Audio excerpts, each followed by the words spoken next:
Welcome. I hope you all are doing well. Today, we bring you a fascinating and mind-blowing story. This is not just a tale but a reality that will make you think deeply. So, let's dive into this amazing journey.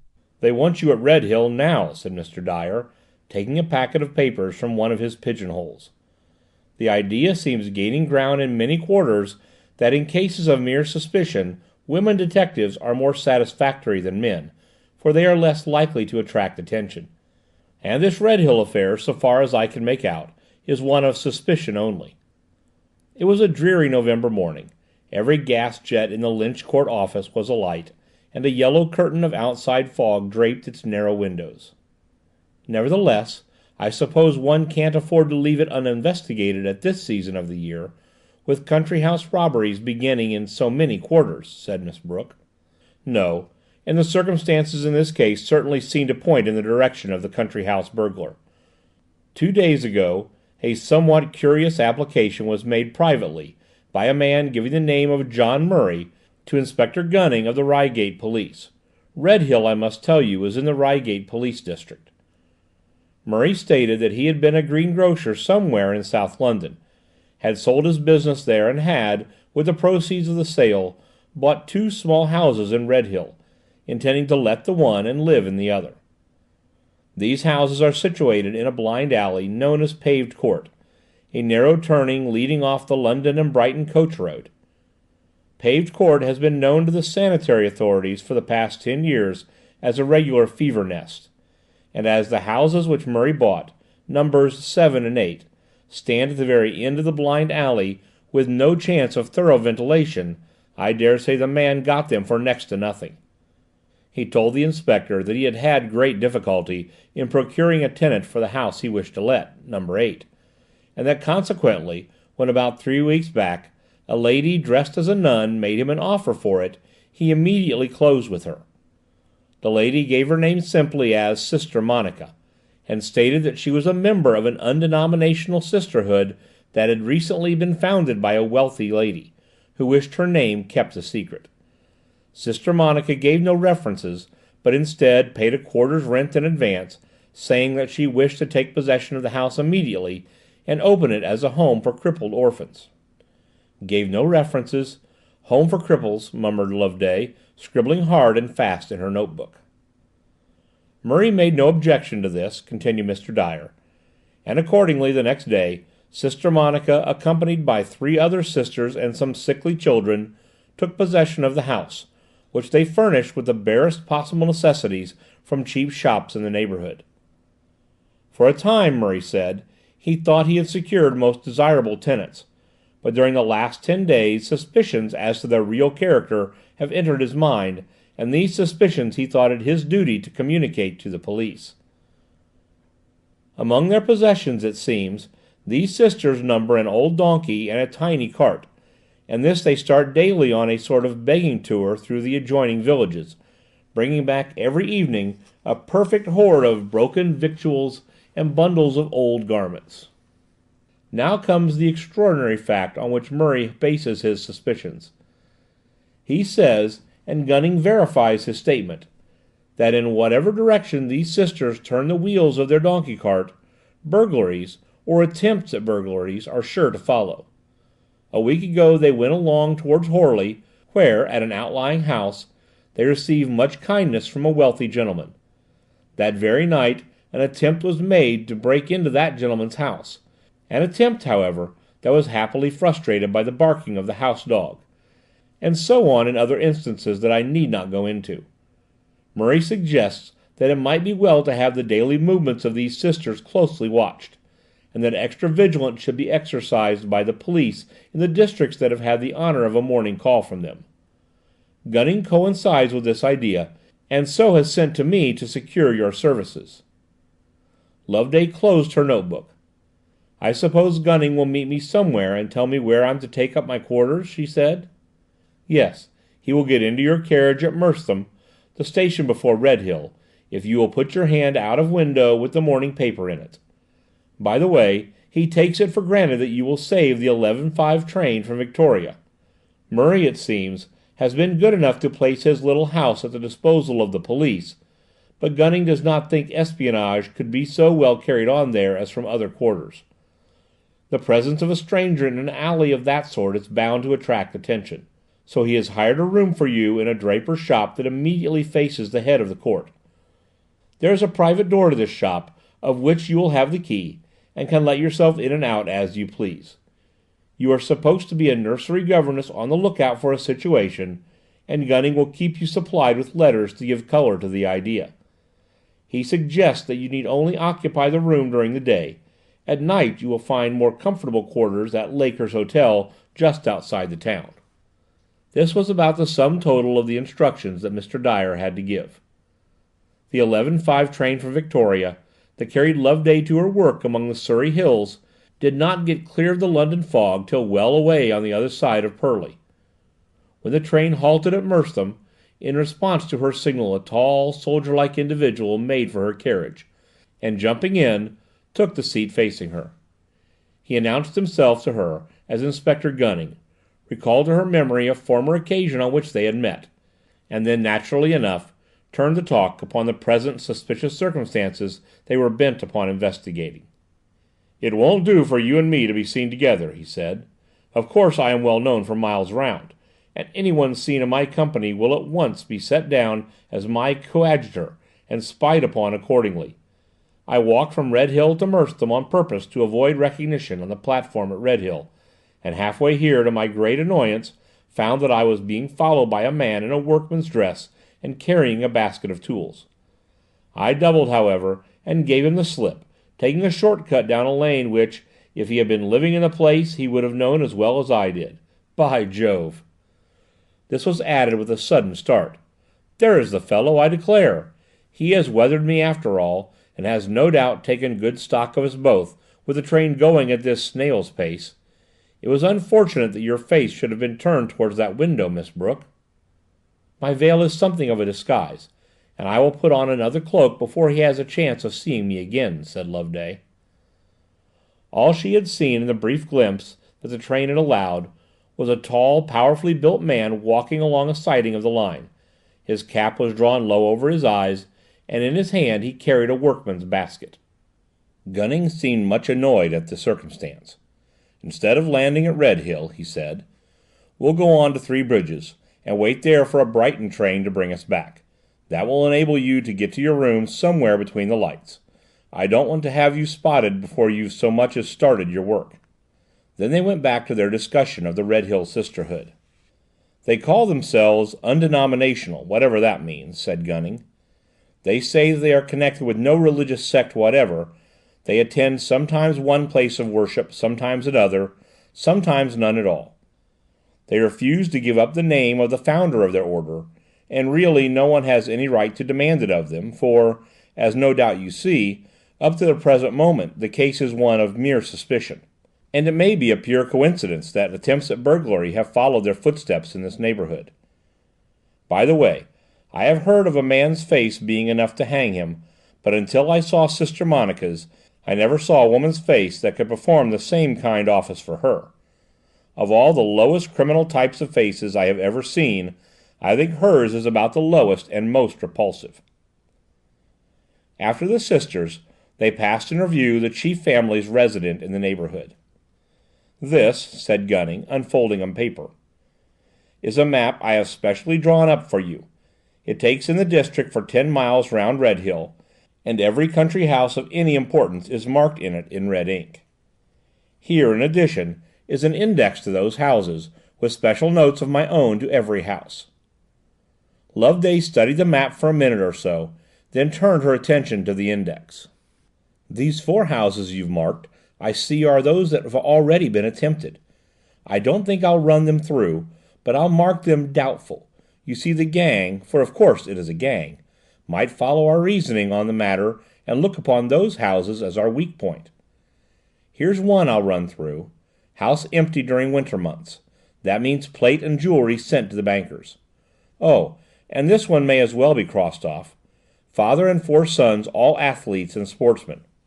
And that means firearms always handy. I don't think burglars will be likely to trouble them. Ah, now we come to something. Here's a house to be marked tempting in a burglar's list. Wooton Hall, lately changed hands and rebuilt, with complicated passages and corridors. Splendid family plate in daily use, and left entirely to the care of the butler. I wonder, does the master of the house trust to his complicated passages to preserve his plate for him? A dismissed, dishonest servant would supply a dozen maps of the place for half a sovereign. What do these initials E.L. against the next house in the list, Northcape, stand for? Electric lighted. I think you might almost cross that house off also.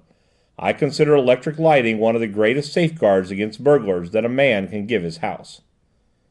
Yes, if he doesn't rely exclusively upon it. It might be a nasty trap under certain circumstances. I see this gentleman also has a magnificent presentation and other plate. Yes, Mr. Jameson is a wealthy man and very popular in the neighbourhood. His cups and appendages are worth looking at.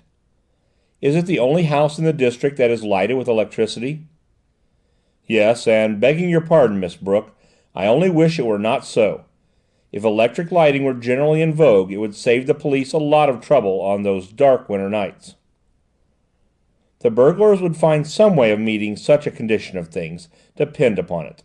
They have reached a very high development in these days. They no longer stalk about as they did 50 years ago with blunderbuss and bludgeon. They plot, plan, contrive, and bring imagination and artistic resource to their aid. By the way, it often occurs to me that the popular detective stories, for which there seems so large a demand at the present day, must be at times uncommonly useful to the criminal classes. At Three Bridges they had to wait so long for a return train that it was nearly dark when Loveday got back to Redhill. Mr. Gunning did not accompany her thither, having alighted at a previous station. Loveday had directed her portmanteau to be sent direct to Laker's Hotel, where she had engaged a room by telegram from Victoria Station. So, unburdened by luggage, she slipped quietly out of the Redhill station and made her way straight for the draper's shop in the London Road. She had no difficulty in finding it, thanks to the minute directions given her by the inspector. Street lamps were being lighted in the sleepy little town as she went along, and as she turned into the London Road, shopkeepers were lighting up their windows on both sides of the way. A few yards down this road, a dark patch between the lighted shops showed her where paved court led off from the thoroughfare. A side door of one of the shops that stood at the corner of the court seemed to offer a post of observation, whence she could see without being seen, and here Loveday, shrinking into the shadows, ensconced herself in order to take stock of the little alley and its inhabitants. She found it much as it had been described to her, a collection of four-roomed houses, of which more than half were unlet. Numbers 7 and 8 at the head of the court presented a slightly less neglected appearance than the other tenements. Number 7 stood in total darkness, but in the upper window of number 8 there showed what seemed to be a nightlight burning, so Loveday conjectured that this possibly was the room set apart as a dormitory for the little cripples. While she stood thus surveying the home of the suspected sisterhood, the sisters themselves, two at least of them, came into view, with their donkey cart and their cripples, in the main road. It was an odd little cortege. One sister, habited in a nun's dress of dark blue serge, led the donkey by the bridle. Another sister, similarly attired, walked alongside the low cart, in which were seated two sickly-looking children. They were evidently returning from one of the long country circuits, and unless they had lost their way and had been belated, it certainly seemed a late hour for the sickly little cripples to be abroad. As they passed under the gas light at the corner of the court, Loveday caught a glimpse of the faces of the sisters. It was easy, with Inspector Gunning's description before her mind, to identify the older and taller woman as Sister Monica, and a more coarse-featured and generally repellent face Loveday admitted to herself she had never before seen. In striking contrast to this forbidding countenance was that of the younger sister. Loveday could only catch a brief passing view of it, but that one brief view was enough to impress it on her memory as of unusual sadness and beauty. As the donkey stopped at the corner of the court, Loveday heard this sad-looking young woman addressed as Sister Anna by one of the cripples, who asked plaintively when they were going to have something to eat. "Now at once," said Sister Anna, lifting the little one, as it seemed to Loveday, tenderly out of the cart, and carrying him on her shoulder down the court to the door of number 8, which opened to them at their approach. The other sister did the same with the other child. Then both sisters returned, unloaded the cart of sundry bundles and baskets, and this done led off the old donkey and trap down the road, possibly to a neighbouring costermonger's stables. A man coming along on a bicycle exchanged a word of greeting with the sisters as they passed, then swung himself off his machine at the corner of the court and walked it along the paved road to the door of number 7. This he opened with a key, and then pushing the machine before him, entered the house. Loveday took it for granted that this man must be the John Murray of whom she had heard. She had closely scrutinized him as he had passed her, and had seen that he was a dark, well-featured man of about 50 years of age. She congratulated herself on her good fortune in having seen so much in a brief space of time, and coming forth from her sheltered corner, turned her steps in the direction of the draper's shop on the other side of the road. It was easy to find it. Golightly was the singular name that figured above the shop front, in which were displayed a variety of goods calculated to meet the wants of servants and the poorer classes generally. A tall, powerfully built man appeared to be looking in at this window. Loveday's foot was on the doorstep of the draper's private entrance, her hand on the door-knocker, when this individual, suddenly turning, convinced her of his identity with the journeyman workman who had so disturbed Mr. Gunning's equanimity.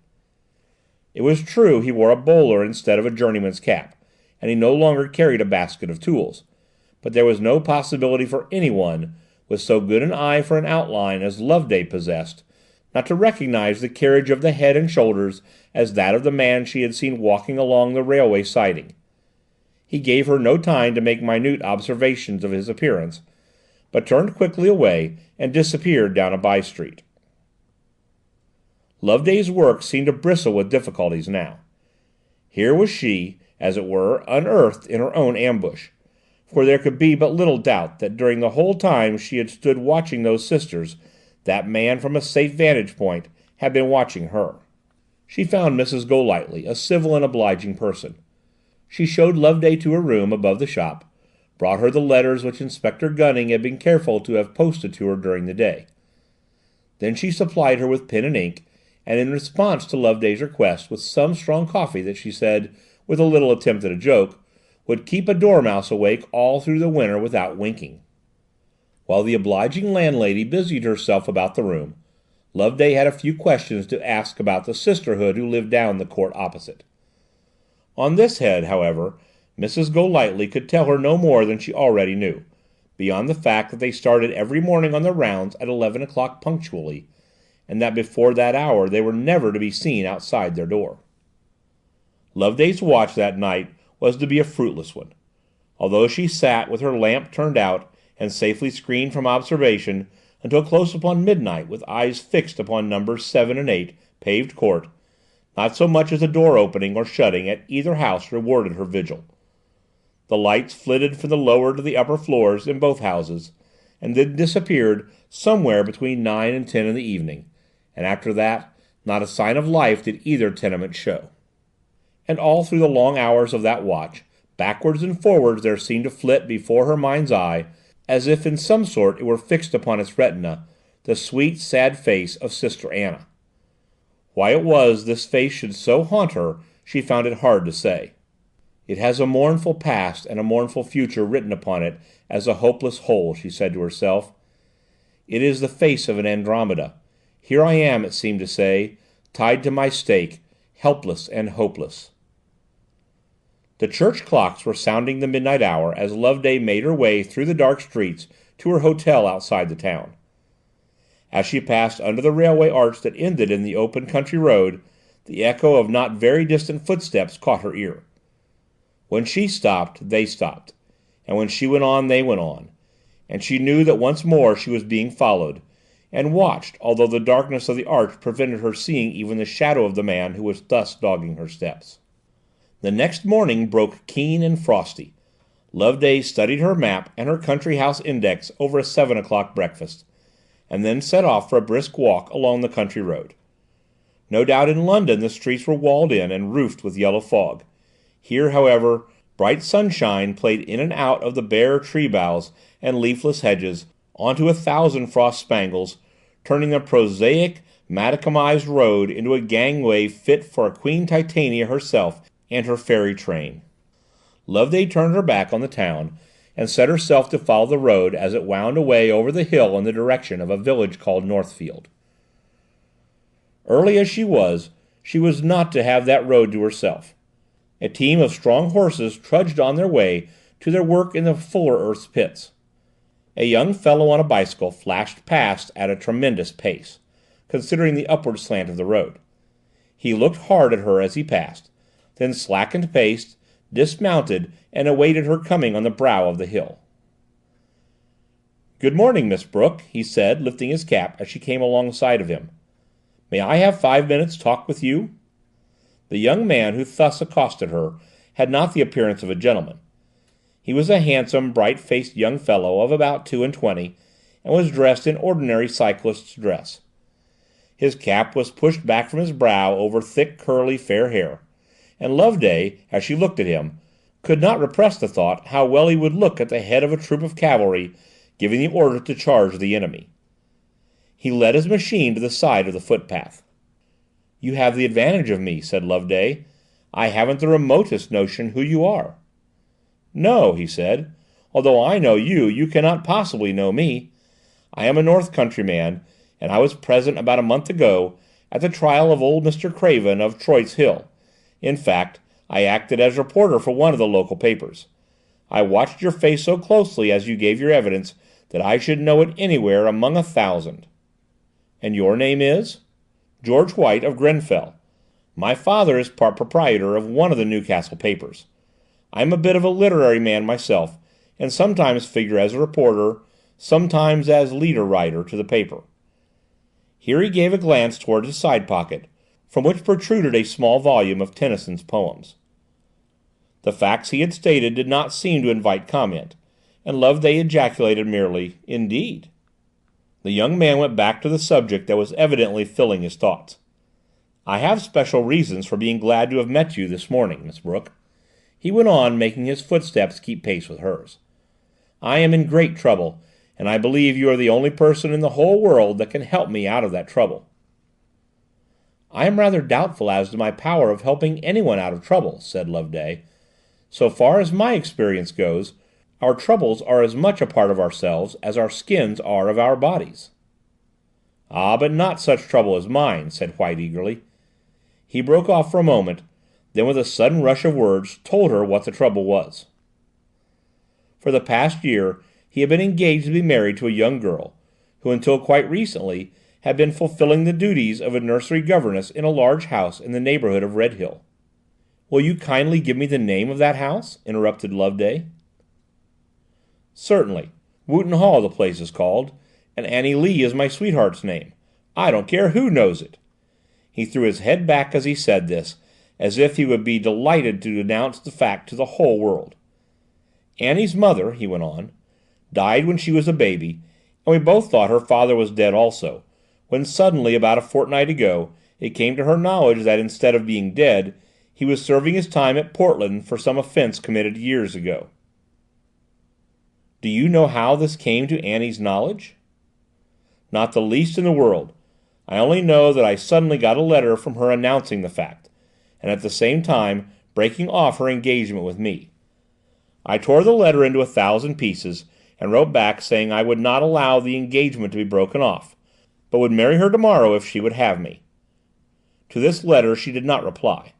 There came instead a few lines from Mrs. Copeland, the lady at Wootton Hall, saying that Annie had thrown up her engagement and joined some sisterhood, and that she, Mrs. Copeland, had pledged her word to Annie to reveal to no one the name and whereabouts of that sisterhood. And I suppose you imagine I am able to do what Mrs. Copeland is pledged not to do?" "That's just it, Miss Brooke," cried the young man enthusiastically. "You do such wonderful things. Everyone knows you do. It seems as if, when anything is wanted to be found out, you just walk into a place, look round you, and in a moment everything becomes clear as noonday.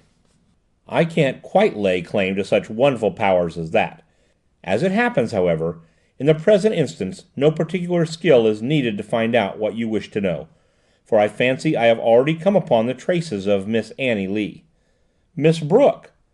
"Of course, I cannot say for certain, but it is a matter you can easily settle for yourself. Settle, too, in a way that will confer a great obligation on me." "I shall be only too delighted to be of the slightest service to you," cried White, enthusiastically as before. "Thank you. I will explain. I came down here specially to watch the movements of a certain Sisterhood who have somehow aroused the suspicions of the police. Well, I find that instead of being able to do this, I am myself so closely watched, possibly by confederates of these Sisters, that unless I can do my work by deputy, I may as well go back to town at once." "Ah, I see. You want me to be that deputy." "Precisely. I want you to go to the room in Redhill that I have hired, take your place at the window, screened, of course, from observation, at which I ought to be seated, watch as closely as possible the movements of these Sisters, and report them to me at the hotel, where I shall remain shut in from morning till night. It is the only way in which I can throw my persistent spies off the scent. Now, in doing this for me, you will also be doing yourself a good turn, for I have little doubt but what under the blue serge hood of one of the Sisters you will discover the pretty face of Miss Annie Lee." As they had talked they had walked, and now stood on the top of the hill at the head of the one little street that constituted the whole of the village of Northfield. On their left hand stood the village schools and the master's house. Nearly facing these, on the opposite side of the road, beneath a clump of elms, stood the village pound. Beyond this pound, on either side of the way, were 2 rows of small cottages with tiny squares of garden in front, and in the midst of these small cottages a swinging sign beneath a lamp announced a postal and telegraph office. "Now that we have come into the land of habitations again," said Loveday, "it would be best for us to part. It will not do for you and me to be seen together, or my spies will be transferring their attentions from me to you, and I shall have to find another deputy. You had better start on your bicycle for Redhill at once, and I will walk back at leisurely speed. Come to me at my hotel without fail at 1 o'clock, and report proceedings. I do not say anything definite about remuneration, but I assure you, if you carry out my instructions to the letter, your services will be amply rewarded by me and by my employers." There were yet a few more details to arrange. White had been, he said, only a day and night in the neighbourhood, and special directions as to the locality had to be given to him. Loveday advised him not to attract attention by going to the draper's private door, but to enter the shop as if he were a customer, and then explain matters to Mrs. Golightly, who no doubt would be in her place behind the counter.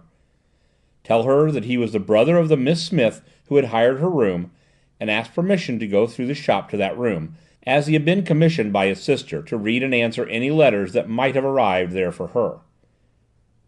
"Show her the key of the side door. Here it is," said Loveday. "It will be your credentials, and tell her you did not like to make use of it without acquainting her with the fact."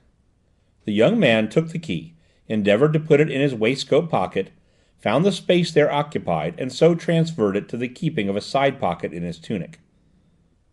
All this time Loveday stood watching him. "You have a capital machine there," she said, as the young man mounted his bicycle once more, "and I hope you will turn it to account in following the movements of these Sisters about the neighbourhood. I feel confident you will have something definite to tell me when you bring me your first report at 1 o'clock." White once more broke into a profusion of thanks, and then lifting his cap to the lady, started his machine at a fairly good pace. Loveday watched him out of sight down the slope of the hill, then instead of following him as she had said she would, at a leisurely pace, she turned her steps in the opposite direction along the village street. It was an altogether ideal country village. Neatly dressed, chubby-faced children, now on their way to the schools, dropped quaint little curtsies or tugged at curly forelocks as Loveday passed.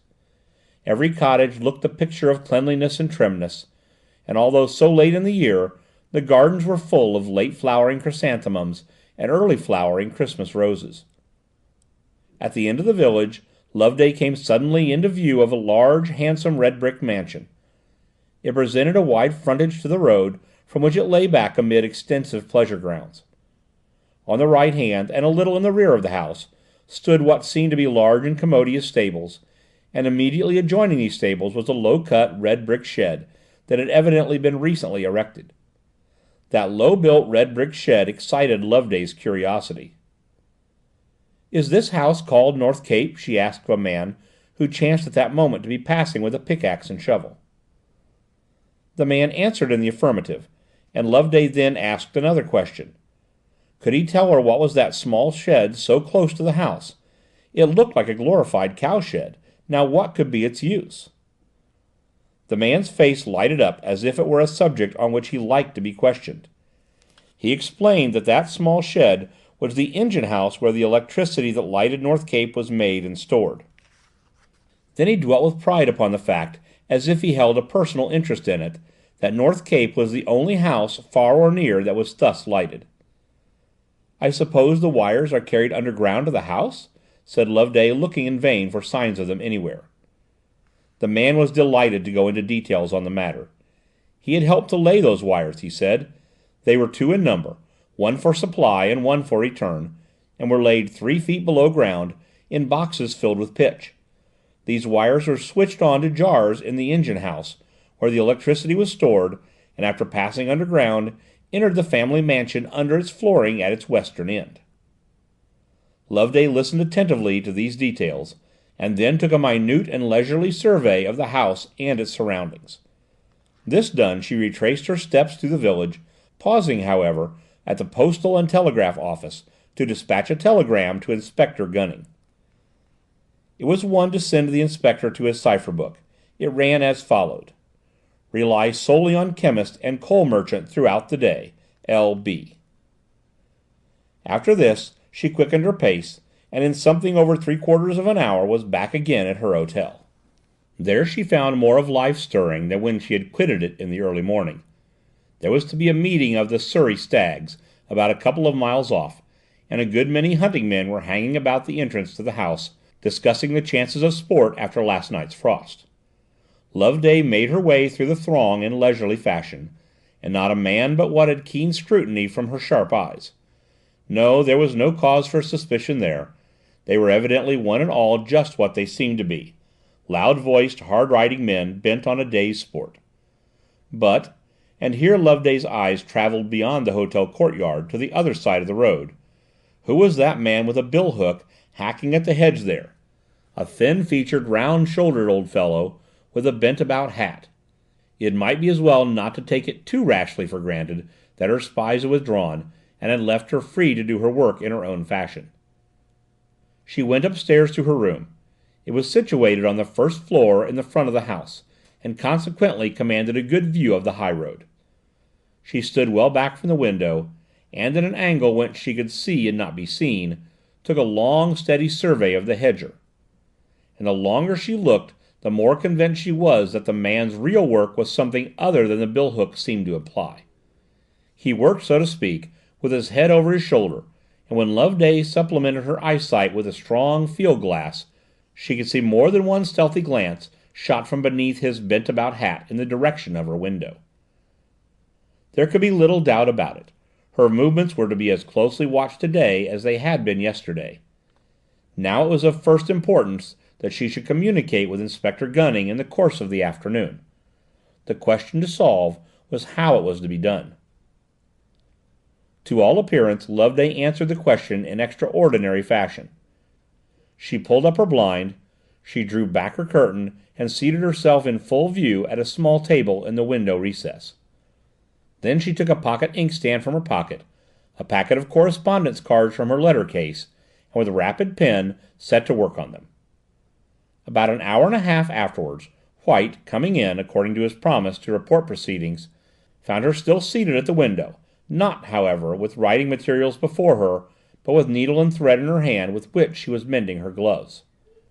"I return to town by the first train tomorrow morning," she said as he entered, "and I find these wretched things want no end of stitches. Now for your report." White appeared to be in an elated frame of mind. "I've seen her!" he cried.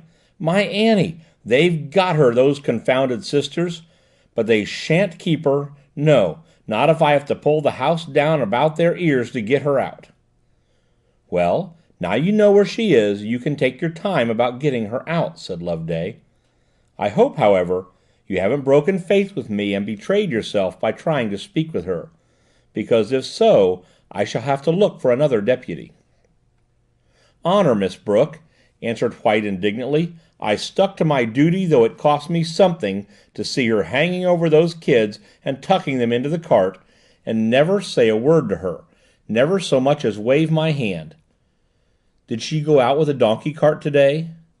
"No, she only tucked the kids into the cart with a blanket, and then went back in the house. 2 old sisters, ugly as sin, went out with them. I watched them from the window, jolt, jolt, jolt, round the corner, out of sight, and then I whipped down the stairs and onto my machine, and was after them in a trice, and managed to keep them well in sight for over an hour and a half." "And their destination today was?" "Wootton Hall." "Ah, just as I expected." "Just as you expected," echoed White. "I forgot. You do not know the nature of the suspicions that are attached to this Sisterhood, and the reasons I have for thinking that Wootton Hall, at this season of the year, might have an especial attraction for them." White continued staring at her. "Miss Brooke," he said, presently, in an altered tone, "whatever suspicions may attach to the Sisterhood, I'll stake my life on it my Annie has had no share in any wickedness of any sort." "Oh, quite so. It is most likely that your Annie has, in some way, been inveigled into joining these Sisters, has been taken possession of by them, in fact, just as they have taken possession of the little cripples." "That's it! That's it!" he cried. "That was the idea that occurred to me when you spoke to me on the hill about them. Otherwise, you may be sure—" "Did they get relief of any sort at the Hall?" interrupted Loveday. "Yes. One of the 2 ugly old women stopped outside the lodge gates with the donkey cart, and the other beauty went up to the house alone. She stayed there, I should think, about a quarter of an hour, and when she came back, was followed by a servant carrying a bundle and a basket." "Ah, I've no doubt they brought away with them something else besides old garments and broken victuals." White stood in front of her, fixing a hard, steady gaze upon her. "Miss Brooke," he said presently, in a voice that matched the look on his face, "what do you suppose was the real object of these women in going to Wootton Hall this morning?" "Mr. White, if I wished to help a gang of thieves break into Wootton Hall tonight, don't you think I should be greatly interested in procuring for them the information that the master of the house was away from home, that 2 of the men servants who slept in the house had recently been dismissed and their places had not yet been filled, also that the dogs were never unchained at night, and that their kennels were at the side of the house at which the butler's pantry is not situated? These are particulars I have gathered in this house without stirring from my chair, and I am satisfied that they are likely to be true. At the same time, if I were a professed burglar, I should not be content with information that was likely to be true, but would be careful to procure such that was certain to be true, and so would set accomplices to work at the fountain head. Now do you understand?" White folded his arms and looked down on her. "What are you going to do?" he asked, in short, brusque tones. Loveday looked him full in the face. "Communicate with the police immediately," she answered, "and I should feel greatly obliged if you would at once take a note from me to Inspector Gunning at Reigate." "And what becomes of Annie?" "I don't think that you need have any anxiety on that head. I have no doubt that when the circumstances of her admission to the Sisterhood are investigated, it will be proved that she has been as much deceived and imposed upon as the man John Murray who so foolishly let his house to these women. Remember, Annie has Mrs. Copeland's good word to support her integrity." White stood silent for a while. "What sort of note do you wish me to take to the Inspector?" he presently asked. "You shall read it as I write it, if you like," answered Loveday. She took a correspondence card from her letter case, and with an indelible pencil wrote as follows: "Wootton Hall is threatened tonight. Concentrate attention there. L.B." White read the words as she wrote them with a curious expression passing over his handsome features. "Yes," he said, curtly as before, I'll deliver that. I give you my word, but I'll bring back no answer to you. I'll do no more spying for you. It's a trade that doesn't suit me. There's a straightforward way of doing straightforward work, and I'll take that way, no other, to get my Annie out of that den." He took the note, which she sealed and handed to him, and strode out of the room. Loveday, from the window, watched him mount his bicycle. Was it her fancy, or did there pass a swift furtive glance of recognition between him and the hedger on the other side of the way as he rode out of the courtyard? Loveday seemed determined to make that hedger's work easy for him. The short winter's day was closing in now, and her room must consequently have been growing dim to outside observation. She lighted the gas chandelier which hung from the ceiling and, still with blinds and curtains undrawn, took her old place at the window, spread writing materials before her, and commenced a long and elaborate report to her chief at Lynch Court. About half an hour afterwards, as she threw a casual glance across the road, she saw that the hedger had disappeared, but that two ill-looking tramps sat munching bread and cheese under the hedge to which his billhook had done so little service. Evidently the intention was, one way or another, not to lose sight of her so long as she remained in Redhill. Meantime, White had delivered Loveday's note to the inspector at Reigate, and had disappeared on his bicycle once more. Gunning read it without a change of expression.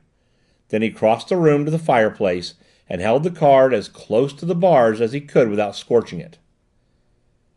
"I had a telegram from her this morning," he explained to his confidential man, "telling me to rely upon chemicals and coals throughout the day, and that, of course, meant that she would write to me in invisible ink. No doubt this message about Wootton Hall means nothing." He broke off abruptly, exclaiming, "Eh, what's this?" as, having withdrawn the card from the fire, Loveday's real message stood out in bold, clear characters between the lines of the false one. Thus it ran: "North Cape will be attacked tonight. A desperate gang. Be prepared for a struggle. Above all, guard the electrical engine house. On no account attempt to communicate with me. I am so closely watched that any endeavour to do so may frustrate your chance of trapping the scoundrels. L.B." That night, when the moon went down behind Reigate Hill, an exciting scene was enacted at North Cape. The Surrey Gazette, in its issue the following day, gave the subjoined account of it under the heading, "Desperate Encounter with Burglars." Last night, North Cape, the residence of Mr. Jameson, was the scene of an affray between the police and a desperate gang of burglars. North Cape is lighted throughout by electricity, and the burglars, 4 in number, divided in half, 2 being told to enter and to rob the house, and 2 to remain at the engine shed where the electricity is stored, so that at a given signal, should need arise, the wires might be unswitched, the inmates of the house thrown into sudden darkness and confusion, and the escape of the marauders thereby facilitated. Mr. Jameson, however, had received timely warning from the police of the intended attack, and he, with his 2 sons, all well armed, sat in darkness in the inner hall awaiting the coming of the thieves. The police were stationed, some in the stables, some in outbuildings, nearer to the house, and others in more distant parts of the grounds. The burglars effected their entrance by means of a ladder placed to a window of the servants' staircase which leads straight down to the butler's pantry, and to the safe where the silver is kept. The fellows, however, had no sooner got into the house than the police, issuing from their hiding place outside, mounted the ladder after them and thus cut off their retreat. Mr. Jameson and his 2 sons at the same moment attacked them in front, and thus overwhelmed by numbers the scoundrels were easily secured. It was at the engine house outside that the sharpest struggle took place. The thieves had forced open the door of this engine shed with their jimmies immediately on their arrival, under the very eyes of the police, who lay in ambush in the stables, and when one of the men, captured in the house, contrived to sound an alarm on his whistle, these outside watchers made a rush for the electrical jars in order to unswitch the wires. Upon this the police closed with them, and a hand-to-hand struggle followed, and if it had not been for the timely assistance of Mr. Jameson and his sons, who had fortunately conjectured that their presence here might be useful, it is more than likely that one of the burglars, a powerfully built man, would have escaped. The names of the captured men are John Murray, Arthur and George Lee, father and son, and a man with so many aliases that it is difficult to know which is his real name. The whole thing had been most cunningly and carefully planned. The elder Lee, lately released from penal servitude for a similar offence, appears to have been prime mover in the affair. This man had, it seems, a son and a daughter, who, through the kindness of friends, had been fairly well placed in life, the son at an electrical engineer's in London, the daughter as nursery governess at Wootton Hall. Directly this man was released from Portland, he seems to have found out his children and done his best to ruin them both. He was constantly at Wootton Hall endeavouring to induce his daughter to act as an accomplice to a robbery of the house. This so worried the girl that she threw up her situation and joined a sisterhood that had recently been established in the neighbourhood. Upon this, Lee's thoughts turned in another direction. He induced his son, who had saved a little money, to throw up his work in London and join him in his disreputable career. The boy is a handsome young fellow, but appears to have in him the makings of a first-class criminal. In his work as an electrical engineer, he had made the acquaintance of the man John Murray, who, it is said, has been rapidly going downhill of late. Murray was the owner of the house rented by the Sisterhood that Miss Lee had joined, and the idea evidently struck the brains of these three scoundrels that this Sisterhood, whose antecedents were a little mysterious, might be utilized to draw off the attention of the police from themselves and from the especial house in the neighbourhood that they had planned to attack. With this end in view, Murray made an application to the police to have the sisters watched, and still further, to give colour to the suspicions he had endeavoured to set afloat concerning them, he and his confederates made feeble attempts at burglaries upon the houses at which the sisters had called, begging for scraps. It is a matter for congratulation that the plot, from beginning to end, has thus been successfully unearthed, and it is felt on all sides that great credit is due to Inspector Gunning and his skilled coadjutors for the vigilance and promptitude they have displayed throughout the affair. Loveday read aloud this report, with her feet on the fender of the Lynch Court office. "Accurate as far as it goes," she said, as she laid down the paper. "But we want to know a little more," said Mr. Dyer. "In the first place, I would like to know what it was that diverted your suspicions from the unfortunate sisters." "The way in which they handled the children," answered Loveday promptly. "I have seen female criminals of all kinds handling children, and I have noticed that although they may occasionally, even this is rare, treat them with a certain rough sort of kindness, of tenderness they are utterly incapable. Now, Sister Monica, I must admit, is not pleasant to look at. At the same time, there was something absolutely beautiful in the way in which she lifted the little cripple out of the cart, put his tiny thin hand round her neck, and carried him into the house. By the way, I would like to ask some rabid physiognomist how he would account for Sister Monica's repulsiveness of feature as contrasted with young Lee's undoubted good looks. Heredity, in this case, throws no light on the matter." "Another question," said Mr. Dyer, not paying much heed to Loveday's digression. "How was it you transferred your suspicions to John Murray?" "I did not do so immediately, although at the very first it had struck me as odd that he should be so anxious to do the work of the police for them. The chief thing I noticed concerning Murray, on the first and only occasion on which I saw him, was that he had an accident with his bicycle, for in the right-hand corner of his lamp glass there was a tiny star, and the lamp itself had a dent on the same side, had also lost its hook, and was fastened to the machine by a bit of electric fuse.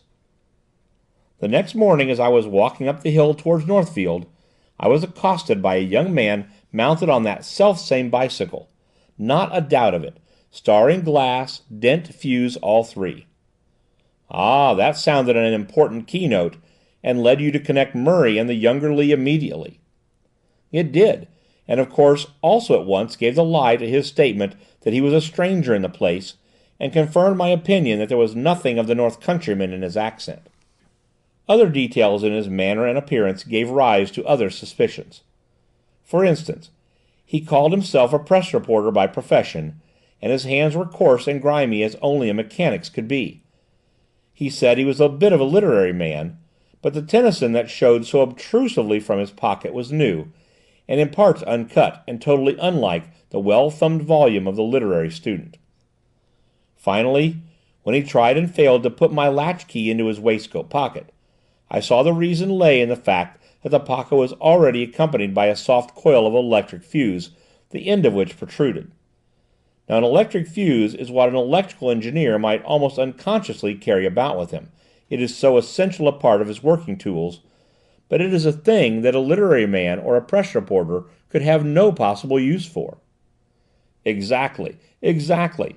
And it was no doubt that bit of electric fuse that turned your thoughts to the one house in the neighborhood lighted by electricity and suggested to your mind the possibility of electrical engineers turning their talents to account in that direction.